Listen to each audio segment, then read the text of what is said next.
यदि कांग्रेस को कोई चीज आपत्तिजनक लगी थी तो सदन के अंदर क्यों प्रतिक्रिया व्यक्त नहीं की? उसके बाद बैठ के सुनते रहे और 12 घंटे के बाद 12 सेकंड का वीडियो निकाल के 12 बजे की बात कर रहे हैं। मैं पूछना चाहता हूं मेरे भाई, वहां बैठ के समझ में नहीं आया था या बुद्धि नहीं खुली थी, या कहीं ऐसा तो नहीं कि 12 घंटे के बाद सोरस सीक्रेट सर्विस से कोई सिग्नल आया था कि अगले दिन सुबह 12 सेकंड का वीडियो जारी करना है? सीधा जवाब देना चाहिए। अगर आपको कोई बात आपत्तिजनक लगी थी, ऑन द स्पॉट क्यों नहीं रिएक्शन किया? बाद में रिएक्शन होना अपने आप में यह दर्शाता है। यदि कांग्रेस को कोई चीज आपत्तिजनक लगी थी तो सदन के अंदर क्यों प्रतिक्रिया व्यक्त नहीं की? उसके बाद बैठ के सुनते रहे और 12 घंटे के बाद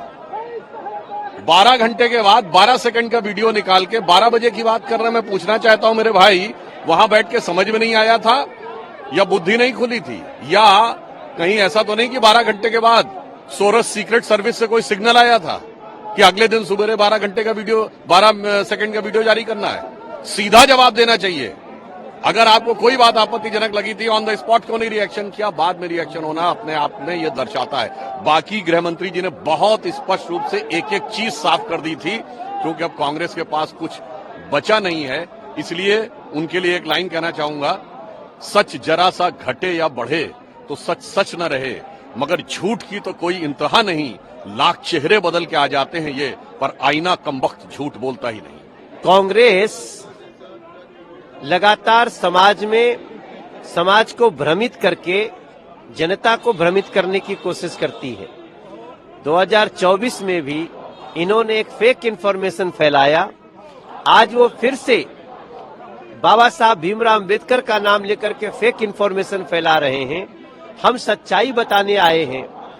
बाबा साहब को जीते जी मंत्रिमंडल से निकाला किसने? कांग्रेस पार्टी ने, जवाहरलाल नेहरू ने। बाबा साहब को उनका हक नहीं लेने दिया, चुनाव तक हरवाया कांग्रेस पार्टी ने।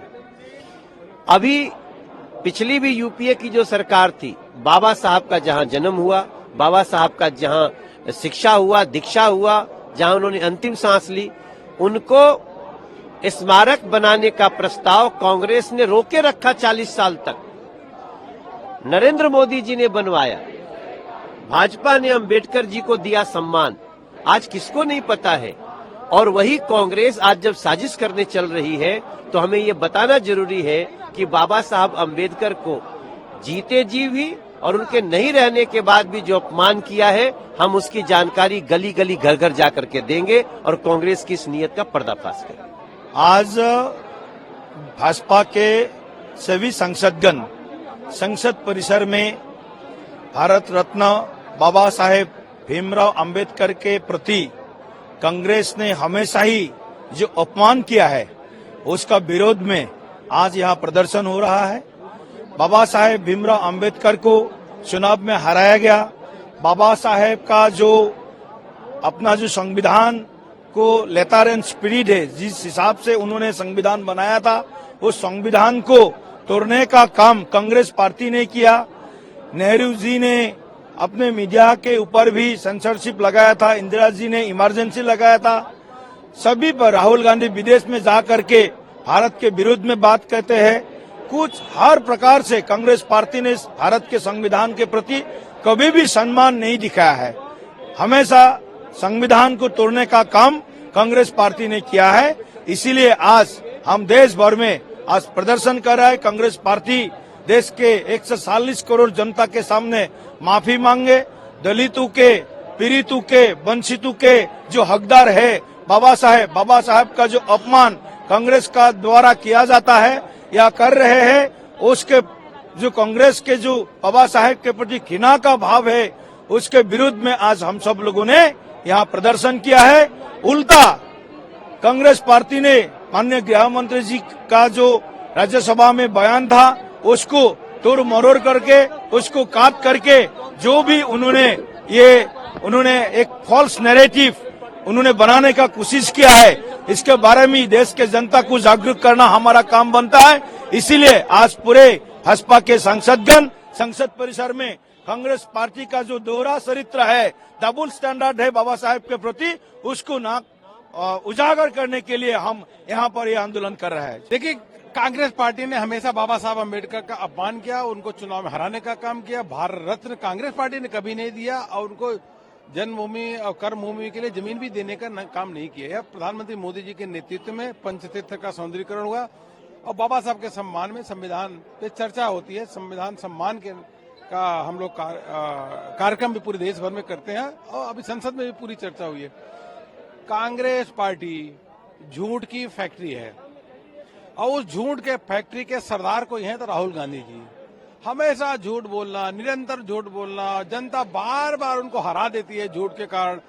अब बताइए, माननीय गृह मंत्री जी का स्टेटमेंट बिल्कुल उसको तोड़ मरोड़ करके दिखाना और ये कहना कि भाजपा बाबा साहब का सम्मान नहीं करती, यह सरायाम झूठ है। बाबा साहब का अपमान कांग्रेस पार्टी करती है और की है। कांग्रेस को देश से माफी मांगना चाहिए कि जो वह षड्यंत्र रच रही है, वह षड्यंत्र देश की जनता के सामने उजागर हो चुकी है। सर, उनका तो कहना है, प्रियंका गांधी भी कह रही है कि गृह मंत्री जी ने ऐसा बाबा साहब का अपमान किया है, पूरा कांग्रेस कह रहा है और जो है वीडियो वो तो सामने है। अरे राहुल जी, प्रियंका जी कितना झूठ बोलोगे? झूठ बोल बोल के तो चुनाव लगातार हार रहे हो। माननीय गृह मंत्री जी ने जो स्टेटमेंट दिया पार्लियामेंट में, वो सब जनता के सामने है। उन्होंने बाबा साहब के सम्मान में जो बातें रखी वो देश की जनता के सामने है। उन्होंने कांग्रेस के जो नकारात्मक और बाबा साहब के सम्मान में जो उन्होंने कांग्रेस पार्टी ने किया, अपमानित करने का जो काम किया कांग्रेस पार्टी, उसको माननीय गृह मंत्री जी ने बताया संसद में। पूरी बात तो सुनो। लेकिन इस प्रकार से राहुल जी, प्रियंका जी कितना झूठ बोलोगे? अच्छा, झूठ बोल करके बार बार हार भी रहे चुनाव में।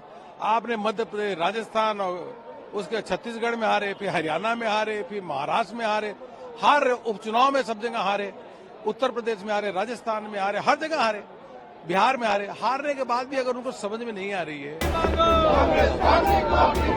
बाबा साहब का नहीं सहेगा हिंदुस्तान, नहीं सहेगा हिंदुस्तान, बाबा साहब का नहीं सहेगा हिंदुस्तान। माफी मांगो, माफी मांगो, माफी मांगो, माफी मांगो, माफी मांगो, माफी मांगो। बाबा साहब, यदि कांग्रेस को कोई चीज आपत्तिजनक लगी थी तो सदन के अंदर क्यों प्रतिक्रिया व्यक्त नहीं की? उसके बाद बैठ के सुनते रहे और 12 घंटे के बाद 12 सेकंड का वीडियो निकाल के 12 बजे की बात कर रहे हैं। मैं पूछना चाहता हूं मेरे भाई, वहां बैठ के समझ में नहीं आया था या बुद्धि नहीं खुली थी, या कहीं ऐसा तो नहीं कि 12 घंटे के बाद सोरस सीक्रेट सर्विस से कोई सिग्नल आया था कि अगले दिन सुबह 12 सेकंड का वीडियो जारी करना है? सीधा जवाब देना चाहिए। अगर आपको कोई बात आपत्तिजनक लगी थी, ऑन द स्पॉट क्यों नहीं रिएक्शन किया? बाद में रिएक्शन होना अपने आप में यह दर्शाता है